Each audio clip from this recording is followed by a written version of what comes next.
எல்லாம் வல்ல அருள் தந்தை அருட்பிரகாச வள்ளல் பெருமானை பற்றி அவர் எழுதியிருக்கின்ற 6 திருமுறைகளிலும் தான் பெற்ற அனுபவங்களை எல்லாம் எழுதி அருளியிருக்கின்றார்கள்.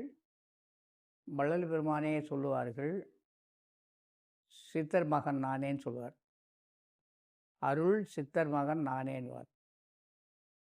ஒரே இடத்துல சொல்லுவாங்க, மூவரும் தேவரும் முத்தரும் சித்தரும் யாவரும் பெற்றிடா இயல் எனக்கு அளித்தனை போற்றி நின் பேரருள் போற்றி நின் பெரும் சீர் ஆற்றலின் ஓங்கிய அருட்பெருஞ்சோதின்வார்.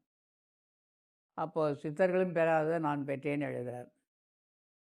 ஒரு இடத்துல சொல்வார், எண்ணிலும் உயர்ந்திருக்கின்றோர் எத்தனையோ கோடின்னு எழுதுகிறார். அப்போது இந்த அனுபவம், ஞான அனுபவம் என்பது பல படித்தரங்களில் இருக்குது. எப்படி நாம் உலகில் கல்விக்கூடங்களில் எல்கேஜி யூகேஜி +1 +2 அப்புறம் BA MA WMA B Pharm D Pharm என்னென்னோ வச்சுருக்கோம். அதை மாதிரி இவங்க ஒரு கேட்டகரி ஒதுக்கியிருக்காங்க.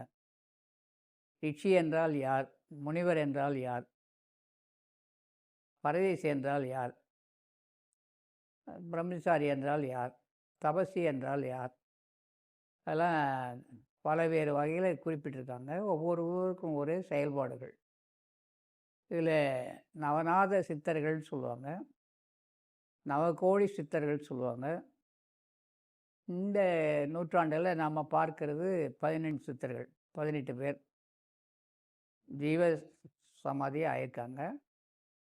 அது சமாதிக்கு உள்ளே இருப்பாங்களா இருக்க மாட்டாங்களா அந்த ஆராய்ச்சிக்கெல்லாம் நம்மளால் போக முடியாது.